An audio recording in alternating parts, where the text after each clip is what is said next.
దేవుని పరిశుద్ధ నామానికి మహిమ కలుగును గాక. నాకు ఈ సమయాన్ని ఇచ్చినటువంటి దేవాది దేవునికి మొట్టమొదటిగా హృదయపూర్వకమైన కృతజ్ఞతాస్తుతులు చెల్లిస్తున్నా. దైవ సందేశం అందించుటకు నాకు ఈ అవకాశం కల్పించినటువంటి స్థానిక సంత కాపరి రెవరెండ్ నాగరాజు నతానియల్ గారికి ప్రత్యేకమైన వందనాలు తెలియజేస్తున్నా. అలాగే చేరువచ్చిన సంఘస్థులైన మీ అందరూ కూడా పునరుత్థానుడైన యేసుక్రీస్తు నామంలో ఈస్టర్ యొక్క శుభాకాంక్షలు తెలియజేస్తూ శుభాభివందనాలు తెలియజేస్తున్నాను. పరిశుద్ధ గ్రంథంలో నుండి మనం చదువుకున్న లేఖన భాగంలో ఒక మాటను మనం చదువుకుందాం. మత్తయి సువార్త 28వ అధ్యాయము 6వ వచనాన్ని ఒకసారి చదువుకుందాం. మత్తయి సువార్త 28వ అధ్యాయము 6వ వచనాన్ని ఒకసారి చదవండి. చాలు, చిన్న ప్రార్థన చేసుకుందాం. మా స్తుతులకు కారణభూతుడు అయిన మా ప్రియాపరమైన తండ్రి, మీ పరిశుద్ధమైన ఉన్నతమైన శ్రేష్టమైన ప్రార్థనకు వందనాలు స్తోత్రాలు చెల్లిస్తున్నాము. ఈ 2026వ సంవత్సరంలో నాయన గత 3 మాసములు మీ సురక్షితమైన రెక్కల నెడలు మమ్మల్ని కాచి కాపాడి దీవించి ఆశీర్వదించి ఈ 4వ మాసంలో మొదటి ఆదివారమున ఇదిగోనైనా మీరు పునరుత్థానుడై లేచినటువంటి దినమును మేము జ్ఞాపకం చేసుకుంటూ ఈ రీతిగా నా ప్రభువా మీ మందిరములో చేరి మీ నామాన్ని స్తుతించడానికి, మహిమపరచడానికి, ఘనపరచడానికి మీరు అనుగ్రహించిన శ్రేష్టమైన సమయాన్ని బట్టి స్తుతులు స్తోత్రాలు చెల్లిస్తున్నా. ఇదిగోనైనా మీ మాటలు వినాలని ఆశపడుతున్నా. మీ దాసునని నేను బలహీనుడను తండ్రి, బలపరచండి.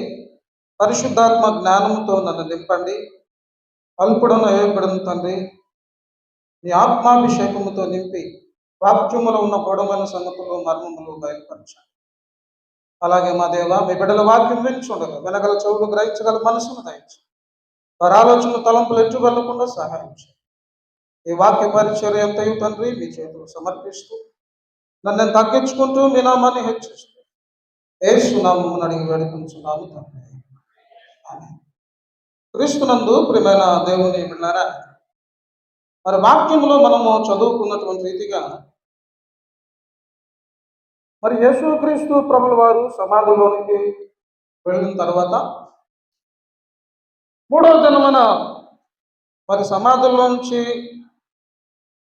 దగ్గరకు వచ్చారు స్త్రీలు. వచ్చి చూచినప్పుడు అక్కడ ఖాళీ సమాధి కనబడుతూ ఉంది. అక్కడ దూత స్త్రీలను చూచి పలికినటువంటి మాటను మనం చూస్తూ ఉన్నాము. ఆయన ఇక్కడ లేడు, తాను చెప్పినట్లే ఆయన లేచి ఉన్నాడు. దేవునికి స్తోత్రం, హల్లెలూయా. కాబట్టి ప్రియమైన దేవుని బిడ్డలారా, మరణమును జయించి మరణపు ముళ్ళును విరిచి అపవాది యొక్క తలను చెదరగొచ్చినటువంటి వాడు మన యేసుక్రీస్తు ప్రభువారు ఒక్కరు మాత్రమే.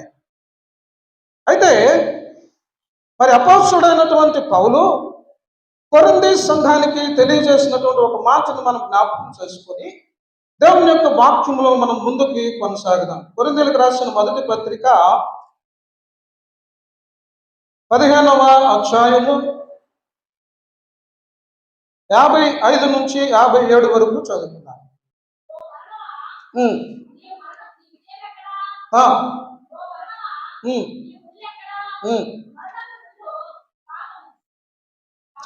చదవం.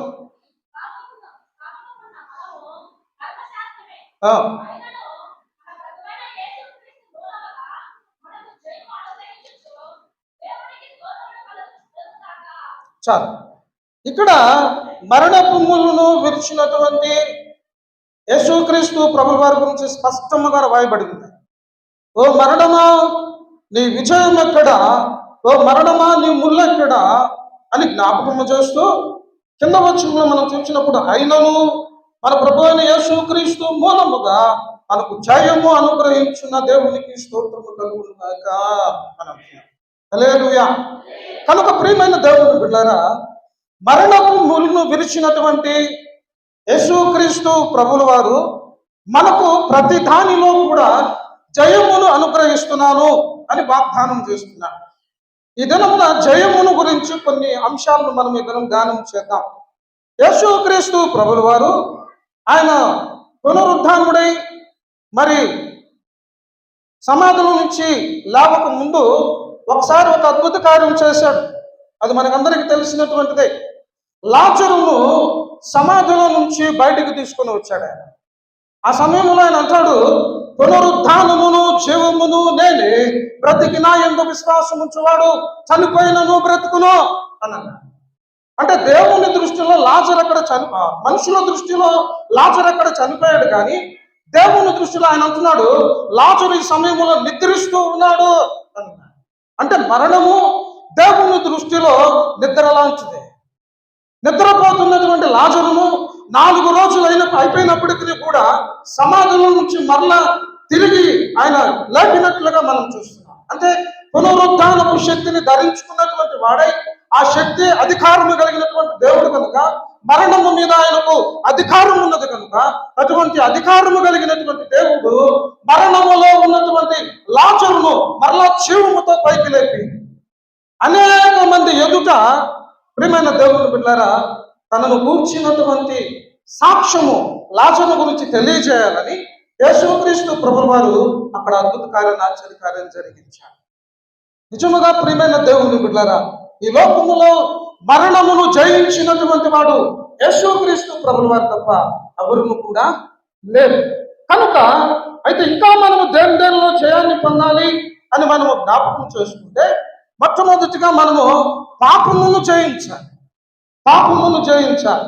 యేసుక్రీస్తు ప్రభుల వారు ఈ లోకంలో జీవించి ఉండేటువంటి దినాల్లో యోహాను సువార్త 8:11 వచనాల్లో మనం అక్కడ చూసినప్పుడు, కొంతమంది శాస్త్రులు పరిసయ్యులైనటువంటి వారు యేసుక్రీస్తు ప్రభుల వారి దగ్గరికి ఒక వ్యభిచారముతో పట్టబడినటువంటి స్త్రీని తీసుకొని వచ్చి, అయ్యా, ఈమె వ్యభిచారముతో పట్టబడింది కనుక మోషే ధర్మశాస్త్రము ప్రకారం ఈమెను రాళ్ళతో కొట్టి చంపాలని తెలియజేస్తూ ఉంది కదా, కనుక ఈ సమయంలో నువ్వేమంటావు అని అన్నారు. అప్పుడు యేసయ్య అన్నాడు, మీలో పాపము లేనివాడు ఎవడో మొట్టమొదటిగా ఆమె మీద రాయి వేయండి అని అన్నాడు. వాళ్ళకేం అర్థం కాల, స్టన్ అయిపోయాడు వెంటనే.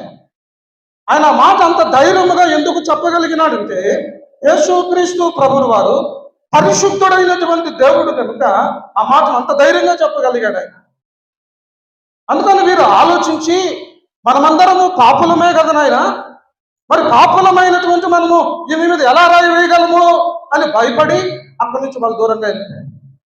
అప్పుడు యేసుక్రీస్తు ప్రభుల వారు ఈ వ్యభిచారముతో పట్టబడినటువంటి స్త్రీని పిలిచి, అమ్మా, ఎవరైనా ఏమన్నా చేశారా, రాళ్ళతో కొట్టారని? ఏమి లేదు ప్రభువా, అయితే నువ్వు ఇక్కడి నుంచి వెళ్ళమ్మా అని చెప్పి.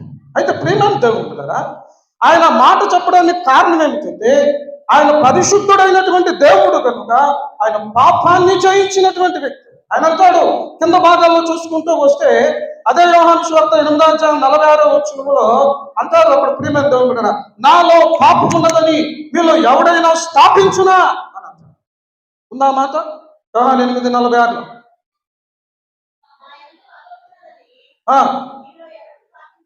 చాలు. నాలో పాపం ఉన్నదని మీలో ఎవడు స్థాపించునో అని సవాల్ విసిరినటువంటి వ్యక్తి ఆయన. నిజమే. మరి వాక్య భాగాల్లో మనం చూసుకుంటూ వెళ్తే, నేను పరిశుద్ధుడు కనుక మీరు సమస్త ప్రవర్తన యందు పరిశుద్ధులై ఉండుడి అని వాక్యం సెలవిస్తుంది. పేతురు రాసిన మొదటి పత్రిక 1:14 వచనంలో ఉంటుంది అన్నమాట.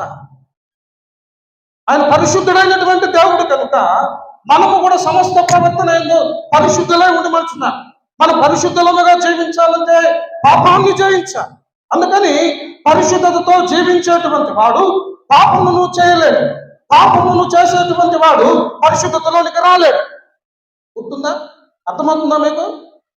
పరిశుద్ధతతో జీవించేవాడు పాపమును చేయలేడు. పాపమును చేసేటువంటి వాడు పరిశుద్ధతలోనికి రాలేడు. అందుకని పాపముతో జీవించేటువంటి ప్రతి వ్యక్తి కూడా యేసుక్రీస్తు ప్రభువు వారి దగ్గర కానీ రాగలిగితే ఆయన పాపమును జయించుటకు కావలసినటువంటి శక్తిని మనకు అనుగ్రహిస్తాడు. అందుకని యేసు రక్తము ప్రతి పాపము నుండి మనలను పవిత్రులుగా చేయును అని వాక్యం. ఏ పాపమైనా సరే, నువ్వు ఎటువంటి ఘోర పాపమైనా సరే, యేసయ్య దగ్గరికి వస్తే ఆయన నీ సమస్త పాపములన్నిటిని కూడా క్షమించి నిన్ను పరలోక రాజ్యములోనికి చేర్చడానికి సమర్థుడైనటువంటి శక్తిమంతుడైన దేవుడు ఆయన. అందుకనే ప్రియమైన దేవుని బిడ్డలారా, పాపాన్ని మనము జయించాలని వాక్యము సెలవిస్తుంది.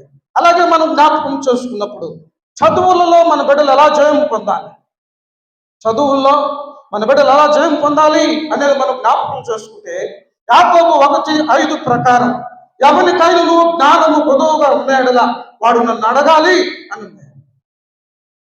అలాగే ప్రియమైన దేవులారా, యెహోవా యందలి భయభక్తులు కలిగి ఉండుట జ్ఞానములకు మూలము అని పరిశుద్ధ గ్రంథంలో వాక్యముల్లో మనం చూస్తాం. అయితే ప్రియమైన దేవుని బిడ్డలారా, మన బిడ్డలు చదువుల్లో జయము పొందాలి అనంటే మన బిడ్డల చేత ప్రతి దినము వారి చేత ఉదయకాలం లేచినప్పుడు వారి చేత ప్రార్థన చేయించడం, వారి చేత వాక్య భాగాలను చదివించడం, అలాగే మన కుటుంబంగా కూర్చున్నప్పుడు కుటుంబంగా కలిసి దేవుని వాక్యాన్ని చదువుకోవడం, ప్రార్థన చేసుకోవడం, ఇవన్నీ మన బిడ్డలకు నేర్పించాలి. నేర్పిస్తున్నారా ఈ దినాల్లో? దేవుని అందులో భయభక్తులతో అసలు మన బిడ్డలు జీవిస్తూ ఉన్నారా? అందుకని ప్రియమైన దేవుని బిడ్డలారా, ద్వితీయోపదేశ కాండంలో 6వ అధ్యాయం 6వ వచనం ఒకసారి చదవండి. ద్వితీయోపదేశ కాండము 6వ అధ్యాయం 6వ వచనం చదవండి.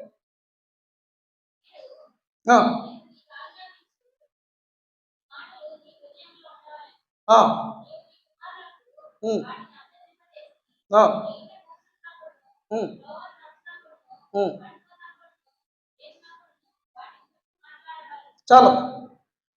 ఇక్కడ ఏమనుంది? నేను ఆజ్ఞాపించేటువంటి ఈ మాటలన్నీ కూడా మీ హృదయంలో ఉండాలి. మీ హృదయాలంటే తల్లిదండ్రుల యొక్క హృదయాల్లో ఉండాలి. తల్లిదండ్రుల హృదయాల్లో దేవుని యొక్క వాక్యమును కూర్చున్నటువంటి సత్యమైనటువంటి మాటలు ఏవైతే ఉంటాయో వాటిని ఏం చేస్తారంటే బిడ్డలకు వారు తెలియజేస్తారు.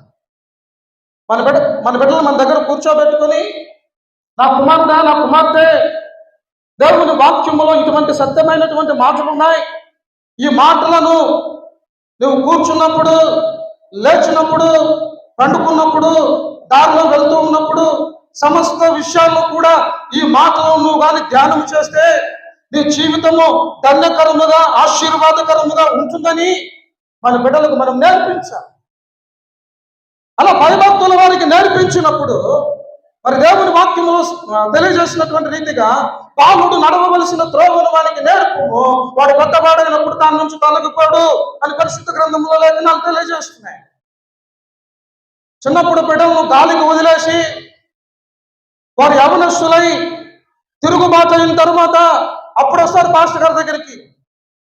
పాస్టర్ గారు, మా వాడు మాట వినడం లేదండి, మా మీద తిరుగుబాటు స్వభావం కలిగి ఉన్నాడండి, మా బిడ్డల కోసం ప్రార్థన చేయండి. చేతులు కాలిపోయిన తర్వాత ఆకులు పట్టుకుంటే ఏమి ప్రయోజనమో అన్నంత సామెత. కనుక చిన్నప్పటి నుండే పునాది కానీ మన బిడ్డలకు కానీ మనం ఆ రీతిగా వేయగలిగితే సక్సెస్ఫుల్గా దేవుడు చదువుల్లో మన బిడ్డలకు విజయాన్ని అనుగ్రహిస్తాడు. హల్లెలూయా. జూన్ మాసంలో ఎప్పుడైతే స్కూల్స్ రీఓపెన్ అవుతాయో ఆ దినము మొదలుకొని తిరిగి ఏప్రిల్లో ఎగ్జామ్స్ ముగించేంత వరకు కూడా మన బిడ్డలు ఆ రైతుగా చేయండి.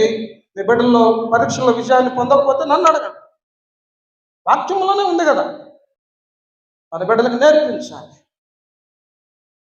మనము నేర్చుకోము, మన బిడ్డలకి నేర్పించాలి. వారు ఎలా విజయాన్ని పొందుతారు? వారిని దైవికమైనటువంటి జ్ఞానముతో మనం పెంచగలిగితే యేసుక్రీస్తు ప్రభువు వారు దైవికమైనటువంటి జ్ఞానముతో పాటు ఇహలోక జ్ఞానాన్ని కూడా వాళ్ళకి అనుగ్రహిస్తారు.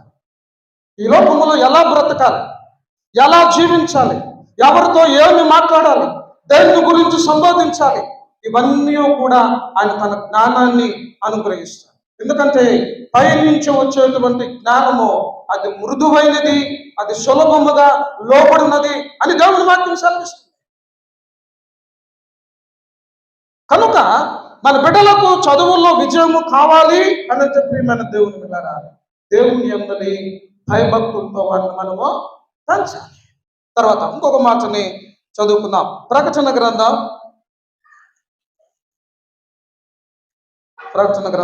3వ అధ్యాయం 21వ వచనం. ఉమ్, ఉమ్.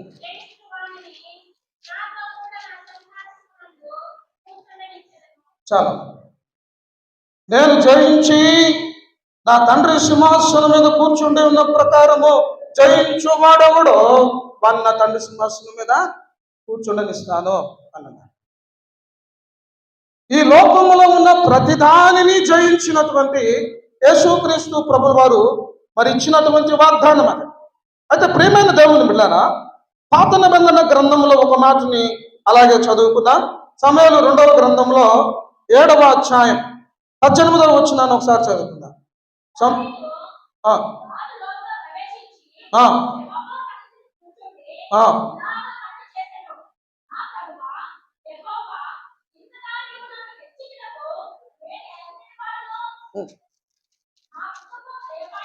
చాలా. ఎక్కడ చూసారా? దావీదు గొర్రెలు కాచుకునేటువంటి గొప్ప కాపరి. గొర్రెలను ఎలా కాయాలో, మరి సింహముల బారి నుంచి ఎలా విడిపించాలో, వాటిని ఎలా తప్పించాలో, వాటిని ఏ మార్గంలో నడపాలో, ఎలా గొర్రెలను తీసుకొని వెళ్తే అవి చక్కగా వెళ్ళి మేత మేస్తాయి, ఎక్కడికి తీసుకొని వెళ్తే అవి నీటిని తాగుతాయి, ఇవన్నీ కూడా తెలుసు దావీదుకి. చాలా నేర్పరి జ్ఞానం కలిగినటువంటి వ్యక్తి. అయితే ప్రియమైన దేవుని బిడ్డారా, యెషయాకి అనేక మంది కుమారులు ఉన్నప్పుడు దావీదునే దేవుడు ఎందుకు కోరుకున్నాడు, దావీదునే ఎందుకు సింహాసనం మీద కూర్చుండబెట్టాడు అని మనం ఆలోచిస్తే ఒక దగ్గర అంటారు, వాక్యంలో ఉంది, దావీదు నా హృదయానుసారుడు అని. అంటే యేసుక్రీస్తు ప్రభువు వారిలో ఏ లక్షణాలైతే కనబడుతూ ఉన్నాయో అవన్నీ కూడా దావీదులో క్లియర్గా కనబడతా ఉన్నాయి. అందుకని యెహోవా దేవుడు సమూయేలు ప్రవక్త మరి దావీదును అభిషేకించాలని వెళ్ళినప్పుడు ప్రియమైన దేవుని బిడ్డారా, ఆయన అంటాడు, మనుషులు పై రూపాన్ని చూస్తారు కానీ దేవుడు హృదయాన్ని లక్ష్య పెట్టును అని చెప్పాడు. కనుక ఆయన మన హృదయములను పరిశీలించేవాడు, పరిశోధించేవాడు. కనుక ప్రియమైన దేవుని బిడ్డారా, దావీదు హృదయాన్ని చూసినటువంటి దేవుడు, నువ్వు మనిషిగా ఉండి ఇన్ని సంవత్సరాలు నువ్వు గొర్రెలను మేపావు నాయనా, ఇక చాలు, ఇక నువ్వు మనుషులను పరిపాలించేటువంటి ఒక గొప్ప రాజుగా నువ్వు కావాలి. అందుకని నేను నిన్ను సింహాసనం మీద కూర్చుండబెడతానని తీసుకొని వచ్చాను. అయితే ప్రియమైన దేవుని బిడ్డారా, ఇక్కడ మనం జ్ఞాపకం చేసుకున్నప్పుడు దావీదు అంటూ ఉన్నాడు, దావీదు రాజు లోపల ప్రవేశించి యెహోవా సన్నిధిలో ఎలా ఉన్నాడు? ఆయన కూర్చుండి కింద కూర్చున్నాడు. రాజే కదా, సింహాసనం మీద కూర్చోవచ్చు కదా. ఎందుకు కూర్చున్నాడంటే దేవుని ఎదుట దీనుడుగా తగ్గించుకున్నాడు. ఆ సమయంలో ఎవడు దీనుడై తనను తాను తగ్గించుకుంటాడో వాడిని నేను హెచ్చిస్తానని దేవుని యొక్క వాక్యం సెలవిస్తుంది. యేసుక్రీస్తు ప్రభువు వారు చెప్పినటువంటి మాట అది.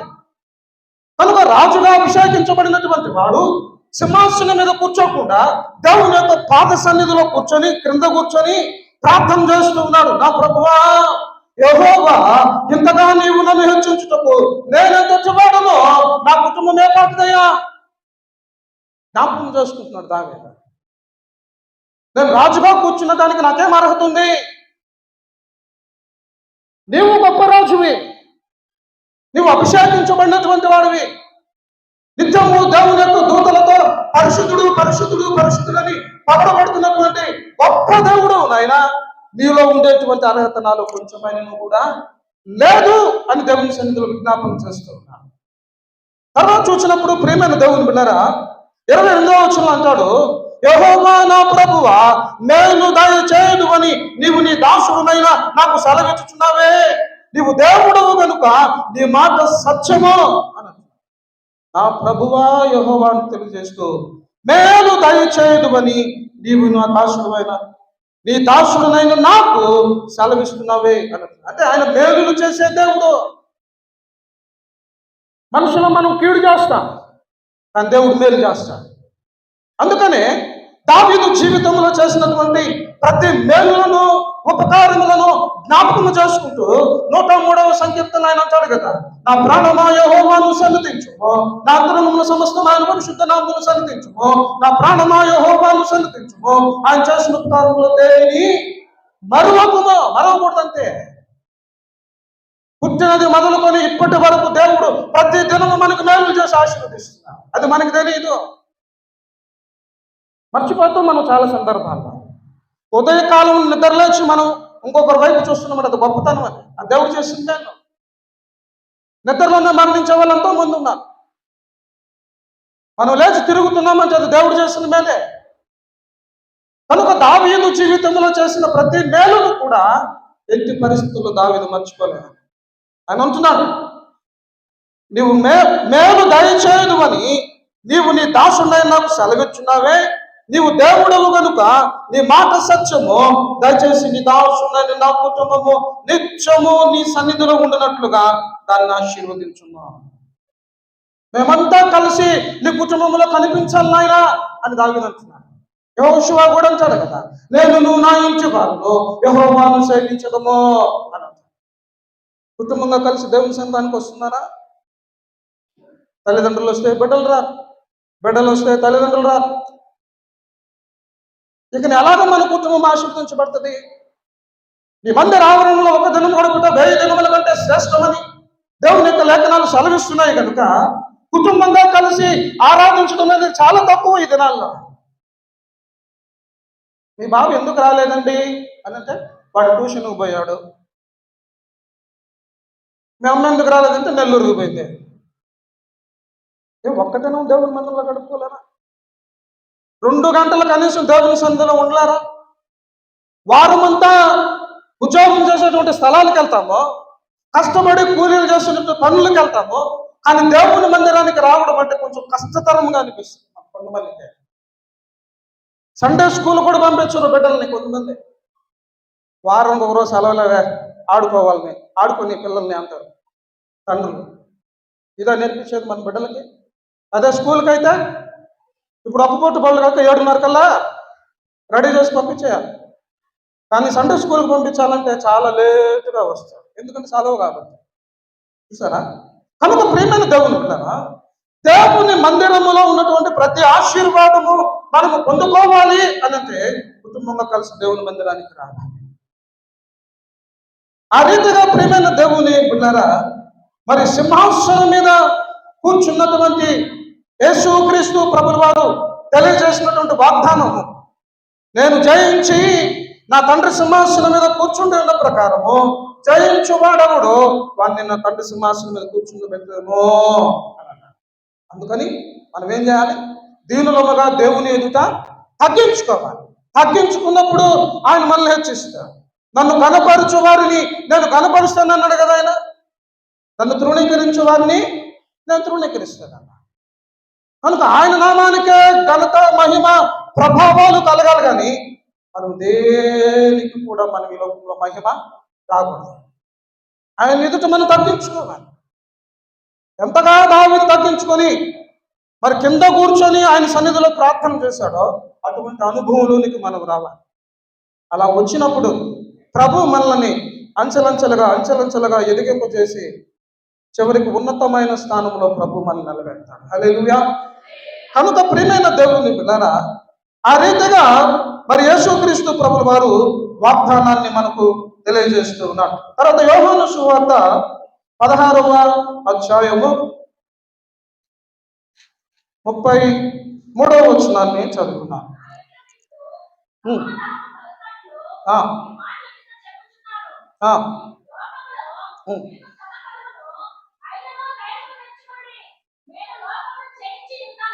చాలా నా యందు మీకు సమాధానం కలుగుతుంది అన్నాడు. ఈ సమాధానముల గురించి ప్రియమైన దేవుడు మనం జ్ఞాపకం చేసుకున్నప్పుడు కుటుంబంలో ఉన్నటువంటి సమస్యల చేత కొంతమందికి సమాధానం లేకపోవచ్చు.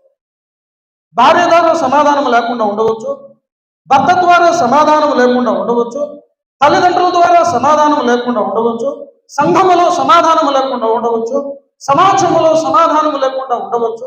ఎట్టి పరిస్థితుల్లో అయినప్పటికీ కూడా మొత్తానికి మనకి సంపూర్ణమైనటువంటి సమాధానమును అనుగ్రహించగలిగినటువంటి దేవుడు యేసుక్రీస్తు ప్రభువుల ఒక్కరు మాత్రమే. హల్లెలూయా. అందుకని యెషయా ప్రవక్త ప్రియమైన దేవుని బిడ్డలారా, యేసుక్రీస్తు ప్రభువు వారు జన్మించక ముందే సమాధానకర్త అధిపతి అనేటువంటి ప్రవచనాన్ని ప్రవచించారు. యెషయా 9:6 ఉంటుందన్నమాట.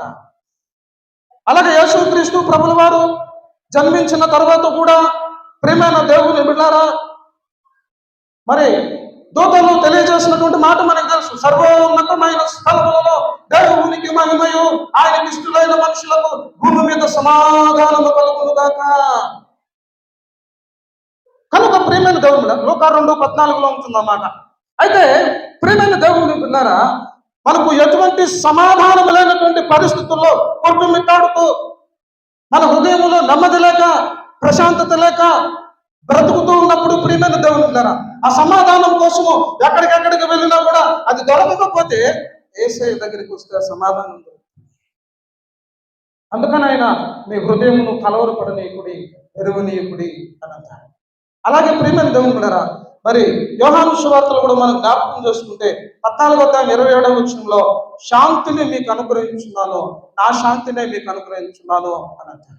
శాంతి అని అంటే కింద ఫుట్బోర్డ్ లో సమాధానము అని, అది మీకు లోకం అనుగ్రహించినట్లుగా నేను ఇవ్వటం లేదు అని అంటారు. లోకములో ఉండే సమాధానం వేరు, యేసుక్రీస్తు ప్రభు వారిలో ఉండేటువంటి సమాధానం వేరు. ఒకవేళ ఏదైనా ఒక కీడు మన ఇంట్లో జరిగినప్పుడు కొంతమంది వచ్చి ఏదేదో కొన్ని మాటలు చెప్పేసి వెళ్ళిపోతారు, వాళ్ళు మన దగ్గర ఉండరు. కానీ యేసుక్రీస్తు ప్రభువు వారు మనకు ఎటువంటి సమాధానం లేనటువంటి పరిస్థితుల్లో ఉన్నా ఆయన తన సమాధానాన్ని మనకు అనుగ్రహించి మనల్ని నెమ్మదిపరుస్తాడు. నా కుమారుడా, నా కుమార్తె, దేని గురించి దిగులు పడుతున్నావు? దేని గురించి నువ్వు వేదన చెబుతున్నావు? దేని గురించి నువ్వు కలవరం చెబుతున్నావు?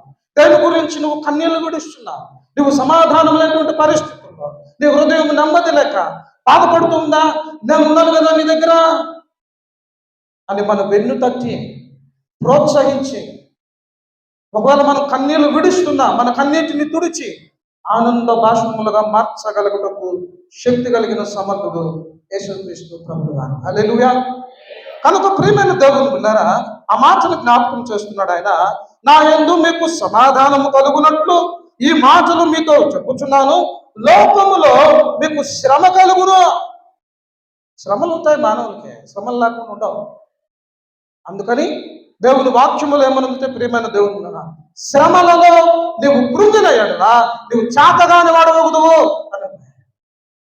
అంటే శ్రమలను కూడా యేసుక్రీస్తు ప్రభువు వారు జయించారు.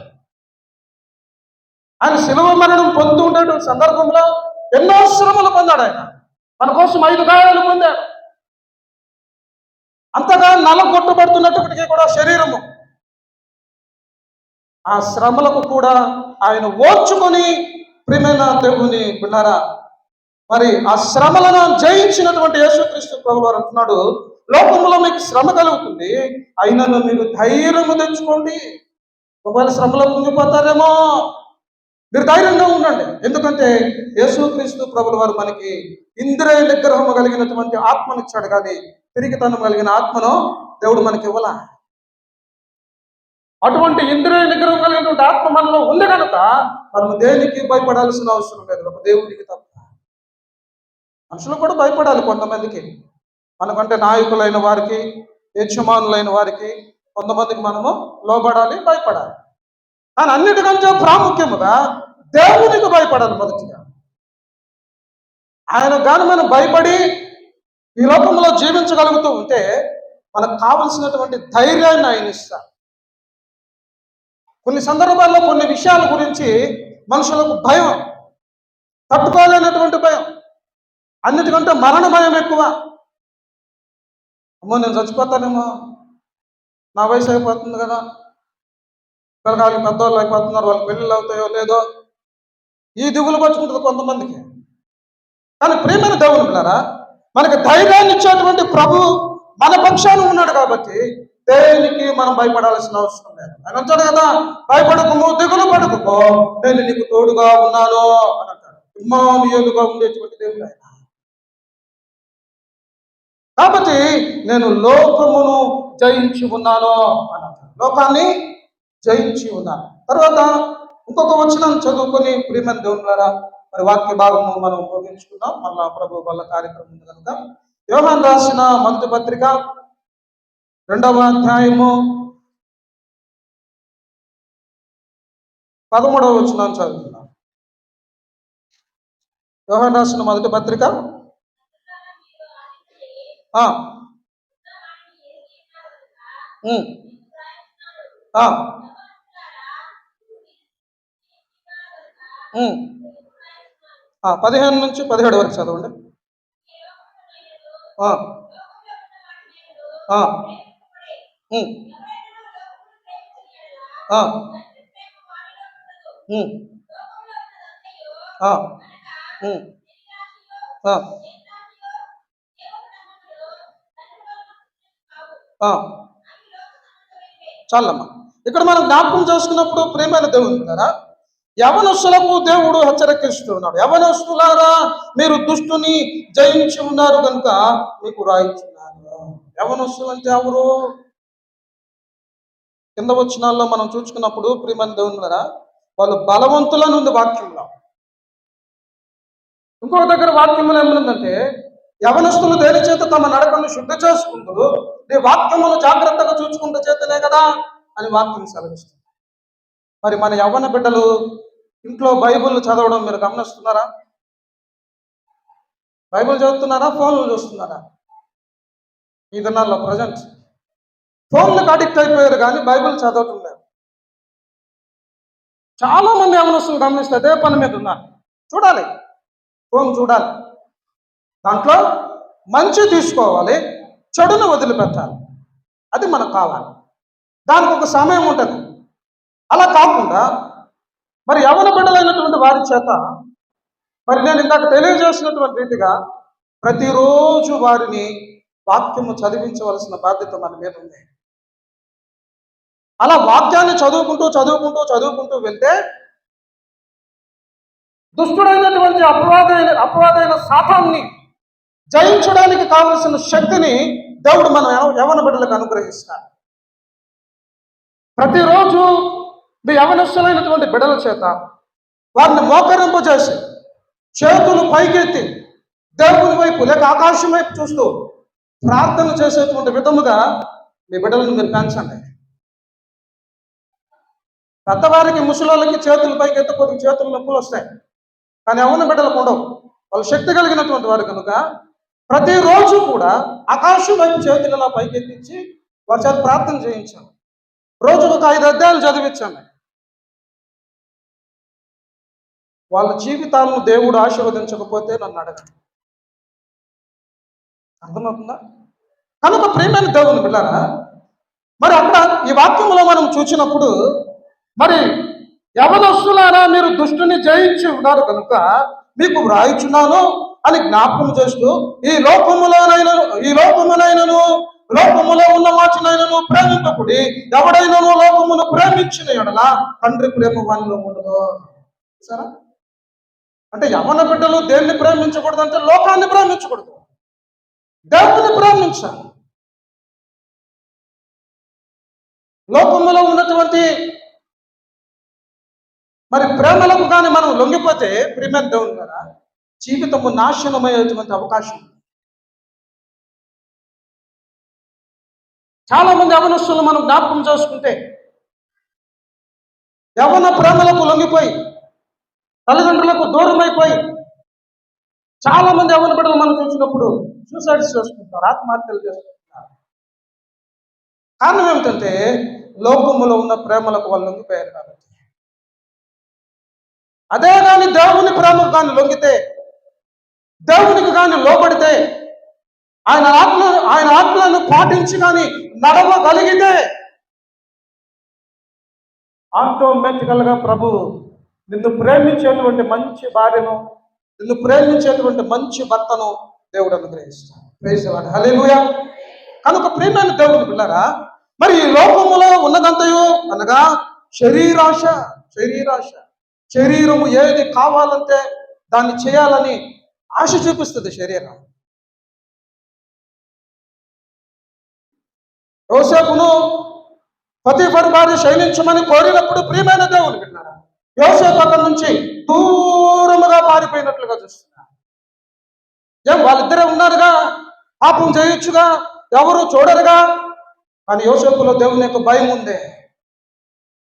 ఈ సమయంలో నేను ఇక్కడ పాపం చేస్తే యెహోవా యొక్క కను దృష్టి లోకమందంతటా కూడా సంచారం చేస్తూ ఉంది కనుక, నేను చేసేటువంటి పాపాన్ని ఆయన చూస్తాడు కనుక, దానికి తగినటువంటి ప్రతిఫలము శిక్ష నేను పొందుతాను కనుక, నేను ఏ పాపమును కూడా చేయకూడదని ఆ సమయంలో యోసేపు దూరముగా పారిపోయినట్లుగా మనం చూస్తున్నాం. ఆ రీతిగా శరీర కోరికలను, తుచ్చమైన అభిలాషలను జయించి యవన బిడ్డలు ఆ రీతిగా దూరముగా పోగలిగినట్లయితే దేవుడు వారి జీవితాలను ఆశీర్వదిస్తాం. హల్లెలూయా. కనుక ప్రేమను దేవుడు ఉన్నారా. రెండవది మనం చూసినప్పుడు నేత్రాశ. నేత్రాశ చూసిందల్లా కావాలి. హవ్వ వెళ్ళింది. హవ్వ ఎక్కడికి వెళ్ళింది? ఏదైనా వనంలో పండ్ల దగ్గరికి పోయింది. దాన్ని చూసింది, కోసుకుంది, తిన్నది. ఆదాము తీసుకొచ్చి పెట్టేసింది. ఏం లేట్లేదు. వీటన్నిటికీ కారణం ఎవరనంటే అపవాదైన సాతానుడు, అవ్వ కాదు. ఈ అపవాదైనటువంటి సాతానుడు నేత్రాలకు అంటే కన్నులకు ఆశ కలిగించి ఆ పండును తినిపించి తన భర్త అయినటువంటి ఆదాము తినేటువంటి విధంగా చేసింది అపవాదైన సాతానుడే. కనుక ప్రియమైన దేవుని బిడ్డలారా, ఆ సాతానుకు సంబంధించినటువంటి ఆ నేత్రాశకు మీరు లొంగకూడదు అని వాక్యం సెలవిస్తుంది. కళ్ళకు ఏది కనపడితే అది చేయాలని మనం పరిగెత్తకూడదు. ఒక రోజున అపవాదైన సాతానుడు ఏం చేస్తుందంట, మన మనోనేత్రములకు వృద్ధితనము కలుగు చేయుచున్నది అన్నది. అంటే ప్రభువుని మన కన్నులకు కనిపించకుండా చేసేస్తుంది. అది దాని పని. అది ప్రభువును మనం చూడాలని ఒక ఆశ కలిగి మనం ఉన్నప్పుడు మన కన్నులతో ప్రభువును చూడనివ్వకుండా లోకమును, లోకాశను లేక నేత్రాశను మనకు చూపించి ప్రభువును దర్శనపూర్వకంగా చూడనివ్వకుండా అది మనం దూరం చేసేస్తుంది. కనుక యవ్వన బిడ్డలు నేత్రాశలకు లొంగకూడదు. ఇంకోటి జీవబుడమ్మ అంటే మన గొప్పతనాలు చేసుకోవడం. ఇది నేను చదువుకున్నాను, నాకు దీనివల్ల ఉద్యోగం వచ్చింది, నేను ఇంత బిల్డింగ్ కట్టాను, ఈ కారు నేను తీయగలిగాను అంటే మనలో ఉన్న అతిశయం అన్నమాట. 29, 23, 24 ప్రకారం అతిశయించువాడు ప్రభువునందు అతిశయించాలి. ఆయన ఇచ్చిందే, ఆయన ఎందుకు మనం అతిశయించాలి, ప్రభువునందే అతిశయించాలి. గర్వపు మాటలు మనకి రాకూడదు. గర్వంతో కూడిన మాటలు మన నోటుకుండా రాకూడదు. గర్వము నాశనమునకు ముందు నడుచును అని వాక్యం. ఎందుకు వస్తుంది గర్వం? చచ్చిన తర్వాత ఎత్తి గుంటలో పడేస్తారు మనం, అంతేనా? ఏమైనా ఇంట్లో పెట్టుకొని పూజ చేస్తారా? కదా. చనిపోయిన తర్వాత వాసన వస్తుంది, శరీరం అని ఎత్తుకొని పోయి గుంటలో పడేస్తారు. అటువంటి మనకి ఎందుకు గర్వము? యేసయ్యలో కూడా దీనత్వం ఉంది. ఆయన అంటాడు, నేను సాత్వికుడను, దీన మనసు కలిగిన వాడను. ఆ దీన మనసు మనలో రావాలి. ఎక్కడుంది ఈ రోజుల్లో దీన మనసు? ఎవడన్నా ఒక మాట అంతే తిరిగి రిటర్న్ మాట్లాడాలి. వాడేమన్నా మనం కొడితే తిరిగి కొట్టాలి. ఆ గర్వం పెరిగిపోయింది మనుషులకి. కానీ ప్రియమైన దేవుని కదా, మనలో ఏది ఉన్నా అది ప్రభువు ఇచ్చింది. అందుకని భక్తుడు పాట రాశాడు కదా, నాదంతులు కాదయ్యా, ఒకవేళ ఉన్నంతే నీవిచ్చినదే ప్రభువా. నాదంతులు కాదయ్యా, ఒకవేళ ఉన్నంతే నీవిచ్చినదే ప్రభువా.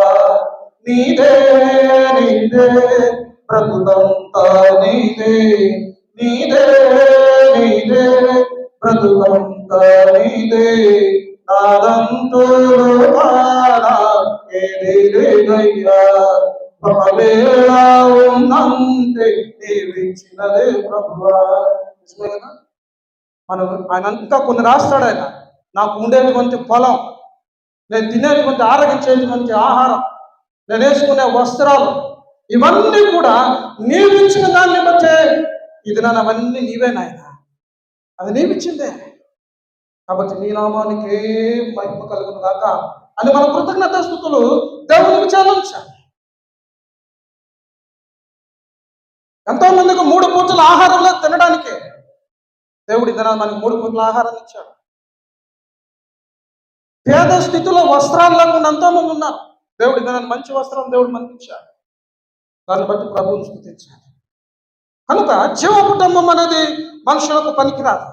కనుక ప్రియమైన దేవుని బిడ్డారా, మరి లోకమునైనను లోకములో ఉన్న వాటినైనను ప్రేమింపబడి ఎవడైనను లోకమును ప్రేమించిన ఎడల తండ్రి ప్రేమ వానిలో ఉండదు అని జ్ఞాపకం చేస్తూ, ఇందాక మనం చూసినటువంటి రీతిగా యవనస్తులారా మీరు దుష్టుని జయించి ఉన్నారు కనుక మీకు రాయించున్నాను అన్నది. ఎవరిని జయించాలి? యవనస్తులు దుష్టుని జయించాలి. యేసుక్రీస్తు ప్రభుల వారికి కూడా యవనస్తులు అంటే చాలా ఇష్టం. ఆయన కూడా యవనస్తుడే కనుక దేవుని చేతిలో బాణముల వంటి వారు కాబట్టి యవనస్తులు అగ్ని బాణము లాంటి శ్రమలు, శోధనలు ఎన్ని వచ్చినా కూడా దేవుడు వాటిని జయించడానికి కావలసిన శక్తిని యవన బిడ్డలకు అనుగ్రహిస్తాడు. కనుక ప్రియమైన దేవుని ఉన్నారా, మరి దేవుని వాక్యములో మనము చూసినటువంటి రీతిగా యేసుక్రీస్తు ప్రభుల వారు మరి మరణాన్ని జయించి విజయశూరుడై లేచి మరి చేసినటువంటి వాగ్దానము మనము జ్ఞాపకం చేసుకున్నాం. ఓ మరణమా నీ విజయం ఎక్కడ, ఓ మరణమా నీ ముళ్ళు ఎక్కడ అని జ్ఞాపకం చేస్తూ, అయినను మన ప్రభు అయిన యేసుక్రీస్తు మూలముగా మనకు జయము అనుగ్రహించిన దేవునికి స్తోత్రము కలుగును గాక. చూసారా, ప్రతి దానిలో విక్టరీ లైఫ్ కావాలి అని అంటే యేసయ్య దగ్గరకు రావాలి. ఆయన దగ్గరికి వస్తే ప్రతి దానిలో కూడా జయమే. లోకంలో ఉన్న ప్రతి దాని మీద జయాన్ని ఇస్తాడు. చివరికి మన తుది శ్వాస విడిచిన తర్వాత మరణము మీద కూడా జయము అనుగ్రహించుటకు శక్తి కలిగినటువంటి సమర్థం. కనుక ఈ పునరుత్థానము ఈస్టర్ దినాన ప్రియమైన దేవుడు ప్రభు మనతో మాట్లాడుతున్నాడు. ప్రతి దానిలో ఆయన మనకి జయాన్ని అనుగ్రహిస్తాడు. కనుక ఆ జయం ఇచ్చేటువంటి వాడు దేవుడే. కనుక ఆయన దగ్గరకు వచ్చి, ప్రభువా నాకు ఫలానా దానిలో జయం కావాలి అని ప్రభువుని అడిగితే ప్రతి దానికి ఆయన సక్సెస్ఫుల్గా జయాన్ని అనుగ్రహించి మన జీవితాలను ఆశీర్వదిస్తాడు. ప్రతి కృప పరిశుద్ధాత్మ దేవుడు సహాయం చేసి నడిపించాలని కోరుకుంటూ కొద్ది మాటలు ముగిస్తున్నాను. దేవుడు తన పరిశుద్ధ వాక్యమును మన వెనుకల్లో దీవించుకున్నాక నాకు సమయం ఇచ్చినటువంటి మరి తన దేవదాసులు మరి నారోసారి గారికి ప్రత్యేకంగా థ్యాంక్ యూ. మీ అందరికీ మరోసారి ఈస్టర్ శుభాకాంక్షలు తెలియజేస్తాను.